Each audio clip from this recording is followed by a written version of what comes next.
And if, and oh no, the thing went away. Can Let's you see just me? start, Richie. It's so great to have you here.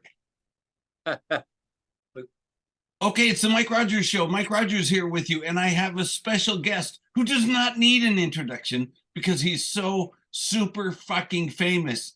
His name is Richie Ramone. He's a songwriter, a drummer. Do you play other instruments, Richie? Yeah, when I write, I play some guitar and some keyboards, and I would never do it live. I'm not that good, but for writing, sure. That's really cool. Yeah,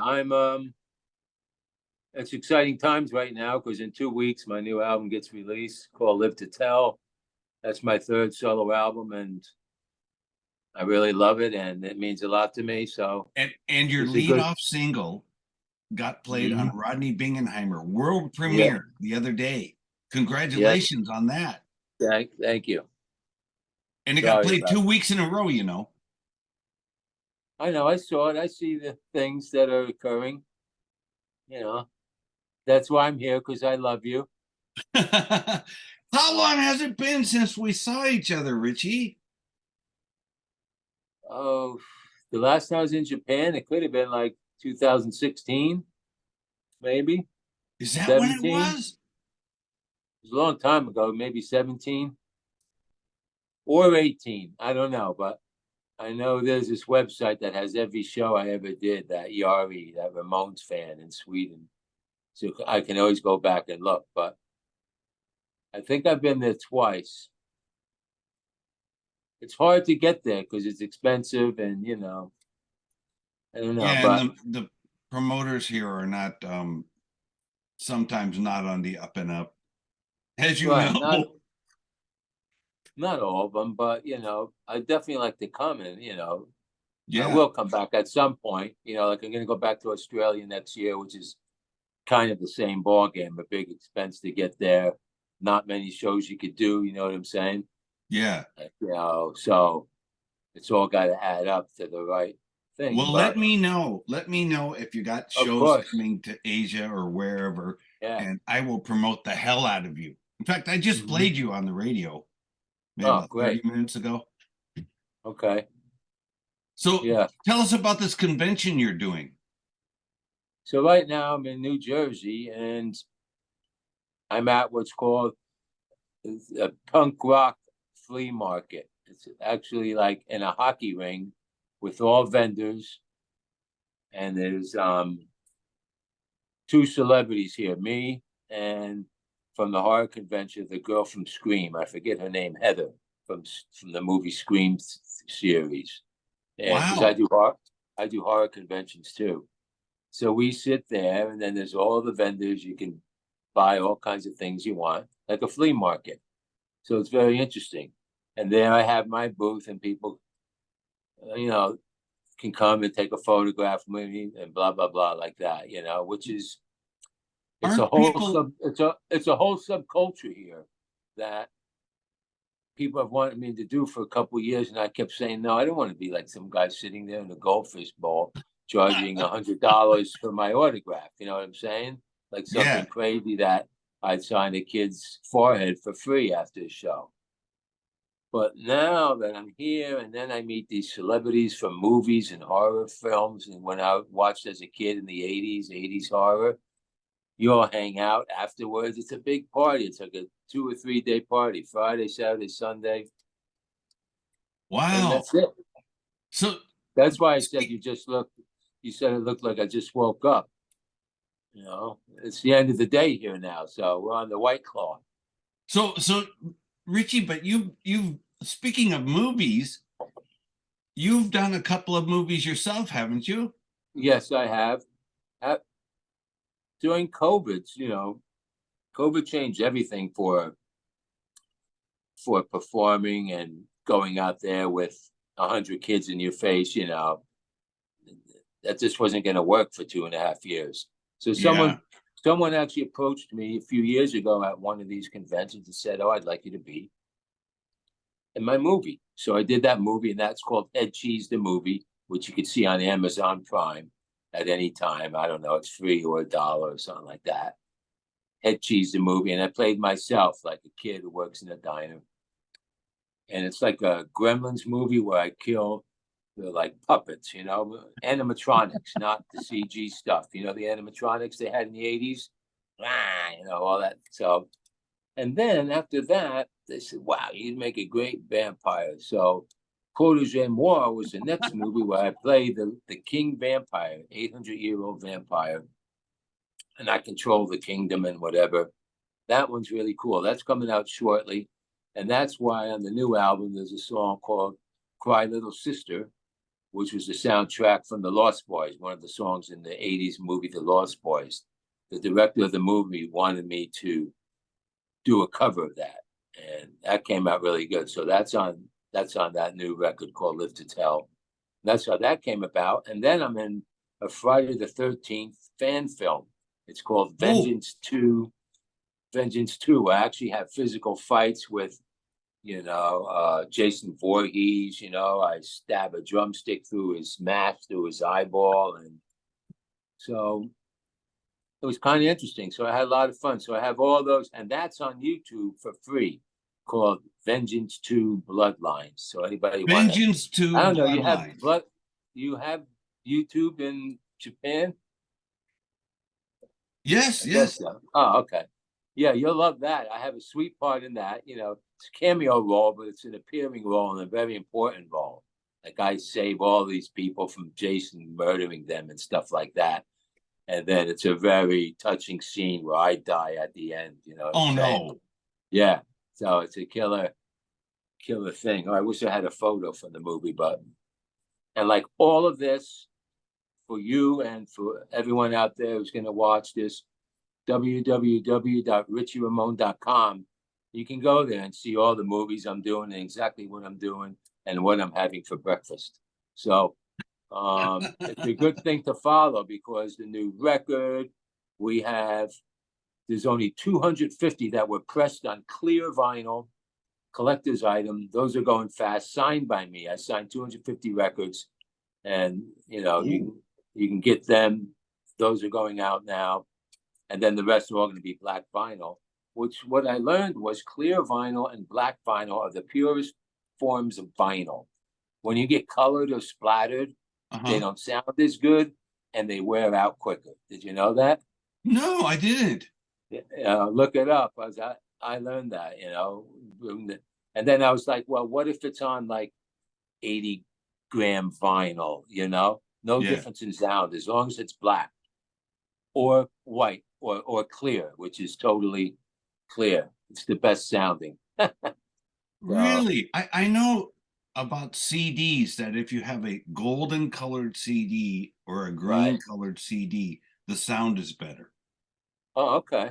That's because of chemistry, because other colors will, like a silver CD will dissipate the light. But a gold color CD won't dissipate light. It'll be a direct light will hit it and it'll make a direct reflection. Oh, okay. There you go. That was how it was explained to me by an engineer. So, wow, it's amazing. That's really cool. It's amazing to be able to learn something in your 50s. Yeah. We're still learning. Wow. So didn't you just come back from a tour in South America? Huge. Tell us about that. Favorite place to play, you know, everywhere from Mexico City to, you know, Buenos Aires to Santiago, Chile, one of my favorite cities down there. Just a beautiful city, wonderful people, great food. Landing there is always scary because you got to land in the Andes. It's very dangerous to land the plane. I think it's in the top 3 airports of the hardest places to land planes between the Andes. You have to go way up high over the Andes, over the snow, right, in the summertime, then come down between another mountain and make this kind of weird turn. But beautiful, beautiful city. And the concerts were great. You know, it's just unfortunate because I don't know what it is. When I play in these things, and I play in Europe and I play in London and things like that, the fans are so passionate and they come out and, you know, in the States, it's not that kind of reaction for this type of music or this for me, or the kids aren't as passionate. And they're actually younger there, you know, like my fans in the States are probably in their 40s and up. You know, there, their parents bring them up on punk rock and this kind, and Ramones especially. So then you'll have 20, 30-year-olds. Yeah. You know, so it's a whole different ball game, just wonderful. And it's just so enjoyable, you know. Yeah, actually, I had another friend tell me that, but he was complaining to me that there's no young girls. And I told him, they come to Japan. The kids who like rock and roll are here. They're 20, 30 years old. Right. And he said everyone over there was like old. And I said, well, you're old too, you know. I didn't experience that. But there was a real cool thing in Mexico City. There was a band, and they saw me walking by. You know, they play on the streets there. Yeah. And they started playing Blitzkrieg Bop, and I went over and joined in on singing with them. You know, they set up an amp right on the street. That video went so viral, man. Unbelievable. You know, that I was like, you know, what do they call it? Basking? Whenever basking. You play on the street. Yeah. Yeah.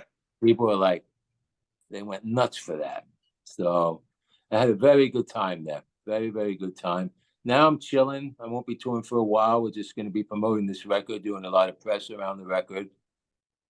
You know, naturally still writing in the studio, making another one. And but I'm really excited for this release, and there's a big buzz about it. There's a lot of stations playing it. When I Google it, you know, I see throughout the UK and stuff, people are playing it. So, and the label says it's getting a real positive spin. So I'm happy. And when they start to hear some of this other stuff, Mike, you're going to freak out. This is a really good record.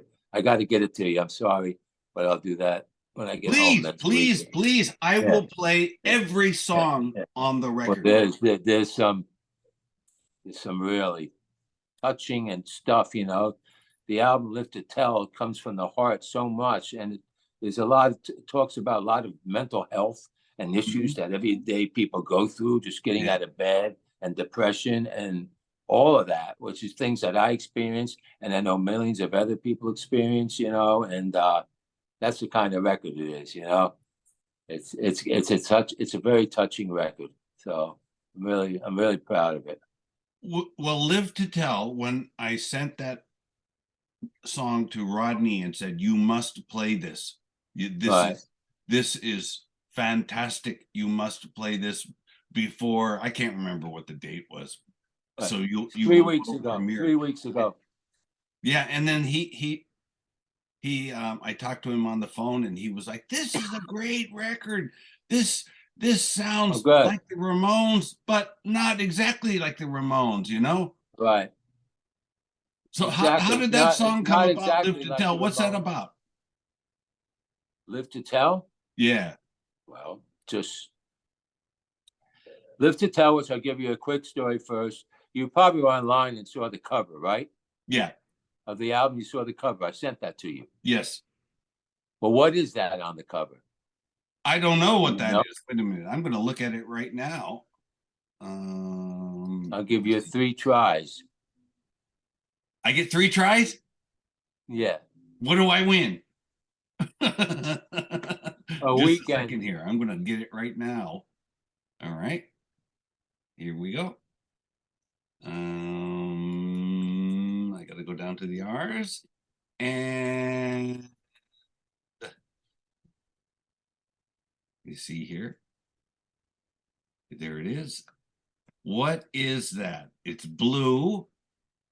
Well, that's the cover. It says Richie Ramone, right? But what is the image? What is the It looks like the root of a ginger plant. Wrong. Next. Okay, wait a minute. It looks like a girl who is like a demon. Wrong. One more time. What is that? I don't know. I don't know what that is. It's an X-ray. Tell me, Richie, what is it? It's an X-ray of my veins. I had an aneurysm. And when you see that big swollen thing, Yeah. that's a swollen vein, 6.2 aneurysm. I was ready to go on tour in 2019, and I always go for a checkup, and they happened to go with the thing around my belly. Yeah. And I remember getting a call from the doctor like 8 o'clock. I had to cancel the whole tour. They said, "You're not going anywhere. That's a 6.2 aneurysm. That thing could blow up at any second." Oh. So I had to get taken care of and get, you get stents put in, and and I told the doctor at that time, I said, "I love that image. That's going to be my cover." And there it is. So Live to Tell is more about that, and that I'm still here because it was an accident that they found that. And that's the thing with aneurysms, with having these heart attacks, only a 2% chance of living, and it doesn't really have any warning signs, There was never pain with this. Or Really? Yeah, this thing must have been growing in me for years. So wow. Yeah.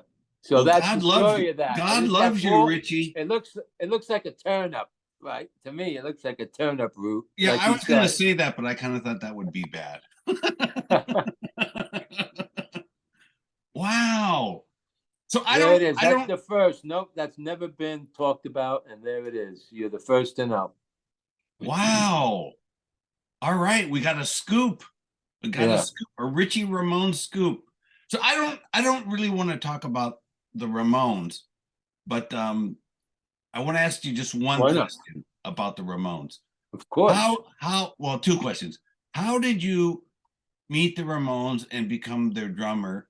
And then can you tell us one funny story about the Ramones, something weird that happened or whatever? I met the Ramones through a blind audition. I used to hang in Brooklyn at the Shirts house. The Shirts were a punk band who played in New York City, and they had like a clubhouse and everybody would hang out there. Well, the roadie for Marky Ramone's roadie came to me one day at the Shirts house and said, the Ramones are auditioning drummers. I said, "Oh, wow. Well, put my name in the hat." His name was Larry Tchaikovsky, and he went to them and said, and he knew me as a drummer. I was playing in a band called Velveteen at the time around New York. I know that band. Yeah. Lisa Burns. Yeah. Yeah. Sal Maida from was on bass. So so I was in that band before the Ramones. And so he told me about that. I went to an audition. It was just Johnny and Dee Dee in the room. "How you doing?" The room smelled like weed, the rehearsal place. Of course. Right. And I put my snare down and they said, "You ready?" I said, "Yeah." And then, I played like 2 or 3 songs they told me to learn. And that was it. Left, thank you. That was it. I never knew these guys. And then they asked me to come down again. And then the next time Joey was there, whatever. And that's how it happened. But I got on my old cassette machine, the cassette tape of the manager, or the road manager, Monty Melnick, saying, "Hi, this is Monty Melnick. I'm tour manager of the Ramones. We'd like you to come for an audition." And I still have that cassette. So that's how it happened. Wow, that's so cool. So how about, do you have it like a funny story or? There's lots of funny stories, But one that comes to mind is actually, since I'm in New Jersey, we used to play Jersey at City Gardens all the time. And the police are always fans of the Ramones, the officers, What? The police? Yeah, they like this here on the East Coast. So I remember driving home from the show, and they pull us over, smoking weed. Everybody had to get out of the car, and they had the headlights behind them. And it was the middle of winter, and they said, "I want everyone to empty your pockets onto the hood of the police car."